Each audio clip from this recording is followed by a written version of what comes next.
Hello आणि नमस्कार माझ्या मैत्रिणींनो.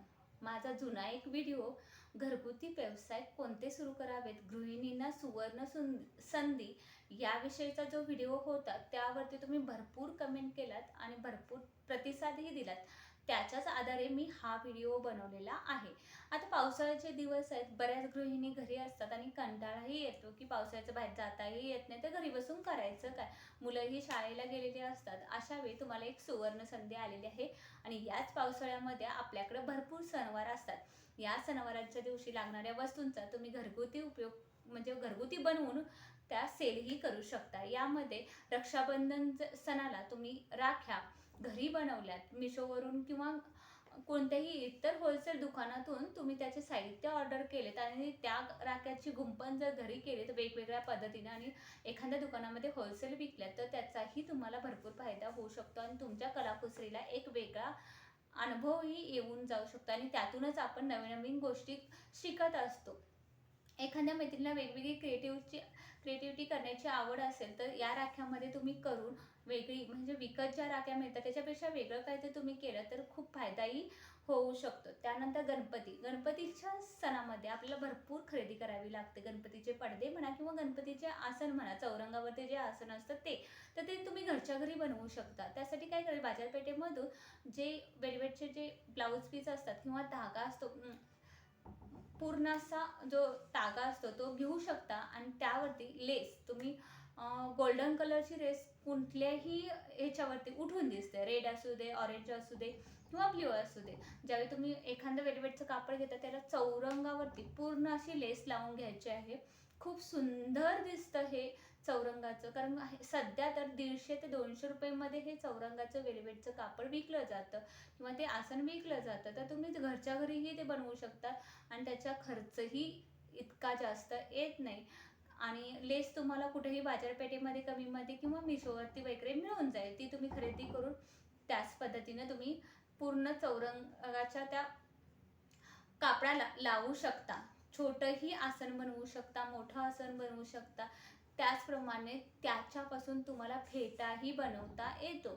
आता हा फेटा बनवायचा कसा, आता मी स्वामींना कसा फेटा बनवायचा याचा एक व्हिडिओ याच चॅनेलवरती टाकलेला आहे. तो जर तुम्हाला पाहायचा असेल तर पाहू शकता. नसेल तर जसा आपल्या गणपती बाप्पाचा जे शरीर आहे म्हणजे डोकं आहे त्या मापाचा कॅनव्हास कट करून घ्यायचा आणि तो कॅनव्हास कट केल्यानंतर त्याच पद्धतीने चिकटवून घ्यायचा आहे आणि चुन्या करून त्या फेट्याला फक्त वरती तुरा बांधून घ्यायचा आहे. अगदी सोप्या पद्धतीने तुम्ही व्हिडिओ बघितल्यानंतर तुमच्या लक्षात येईल की गणपती बाप्पाला तुम्ही घरच्या घरी छानसा असा फेटा बनवू शकता. त्याचप्रमाणे लांबट कलरचं ते जर कापड कट केलं आणि त्याला जर लेस लावलीत तर उपरण्यासारखंही गणपती बाप्पाला होऊन जाईल. अगदी खूप छान दिसतं आणि त्याला खाली गोंडे वगैरे किंवा लटकन लावू शकता. असे लांबट पद्धतीने पट्टे काढून घ्यायचे, त्याला पूर्ण असं चौकोनी लेस लावून घ्यायची आणि त्या खाली जे उपरणं येणार आहे त्याला गोंडे 3-4 लावून घेतले ना खूप छान दिसतं. त्यानंतर एखाद्याला विणकामाची आवड असेल तर विणून ही छानसे असे लांबट पट्टी करून घ्यायची आहे साकळ्या घालून सुताची आणि त्याच्यावरती पारिजातकाची फुले जी पांढरी आणि केशरी दांडा असणारी अगदी छोटी फुलं विणून घ्यायची आहेत. सध्या ट्रेंडमध्ये खूप चाललेली आहे ही पट्टी. ही तुम्ही ही शाल म्हणून ही गणपती बाप्पाला वापरू शकता किंवा स्वामींना वापरू शकता. अगदीच नाही जमलं तर ते तुम्ही श्रीकृष्णालाही उबदार कपडे म्हणून ही वापरू शकताय. याचबरोबर त्याच वेलवेटच्या कापडाच्या तुम्ही छोट्या गाद्याही बनवू शकताय. त्या गणपती बाप्पासाठी बनवा किंवा स्वामींसाठी बनवा. याचाही खूप सेल होऊ शकतो आणि तुम्हाला तुमची क्रिएटिव्हिटी दाखवायला खूप एक चांगलं व्यासपीठ किंवा चांगलं ठिकाणही भेटेल. हे जसं बनवतात तेच जर तुम्ही यूट्यूबला टाकलं तर तिथूनही तुम्हाला छानसा प्रतिसाद येऊ शकतो. याचबरोबर ह्या मिशोवरतीही तुम्ही विकू शकताय.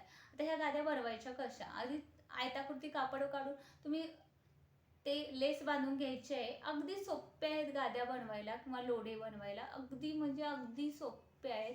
एकदा जर तुम्ही व्हिडिओ किंवा कुठेही शिकलात तर तुम्हाला सहज सोपं जाईल हे बनवायला. तर तुम्ही घरच्या घरी या सगळ्या वस्तू बनवू शकता. त्याचबरोबर सध्या ट्रेंडमध्ये असणारी जास्वंदाची फुले जी पायपिंगची आहेत ती तीही तुम्ही घरच्या घरी बनवू शकता. आता त्याची किंमत बाजारपेठेमध्ये 100 ते 150 रुपये एक फुलाची किंमत आहे. तर इतका खर्चही येत नाही. कारण तुम्ही जर बाहेर बाजारपेठेमध्ये जाऊन जर ती पायपिंग विकत आणली तर अगदी हातानं सहज मोडता येईल, इतकी नाजूक अशी पायपिंग आहे. फक्त तुम्हाला ती करण्याची कला अवगत झाली पाहिजे. आणि हे जर एक एक फुलं आणि जर तुम्ही गणपती बाप्पाच्या मूर्तीला ठेवलं किंवा सेल जरी केलं तरी एका फुलापाठीमागं नाही म्हणलं तुम्हाला 40 ते 50 रुपये सहज भेटून जातील. इतकं सोपं, साधं आणि दिवसाला तुम्हाला 100 ते 150 फुलं करू शकता घरातली काम करून. इतकं सोपं ते फूल आहे. त्या फुलांचा हारही तुम्ही बनवू शकता, अगदी ताजा, टवटवीत आणि कधीही न कोमजणारा असा हार. आणि बघितल्यानंतर खरंच जास्वंदाची फुलं आहेत की काय असा भास होतो ही फुलं पाहिल्यानंतर. याचे वेगवेगळे कलरही भेटतात बाजारामध्ये. येलो भेटतो, रेड भेटतो, पिंक भेटतो. तुम्हाला ज्या कलरची बनवायची आहे त्या कलरची बनवू शकता. म्हणजे जर करणारी व्यक्ती असेल तर तिला घरी बसून कोणताही व्यवसाय करता येतो.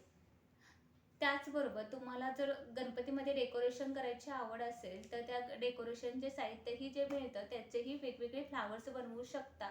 आणि त्या फ्लावर्समध्ये जे छोटे दिवे असतात लायटिंगचे ते घातले, फुले बनवून गुलाबाची छोटी छोटी, तर तेही लायटिंग खूप ट्रेंडमध्ये आहे. तुम्हाला आवडेलही ते. आणि एक ट्राय म्हणून तुम्ही घरच्या घरीही ते बनवू शकता. तर आजचा हा व्हिडिओ तुम्हाला कसा वाटला, आवडला असेल तर एक लाईक आणि सबस्क्राईब करा.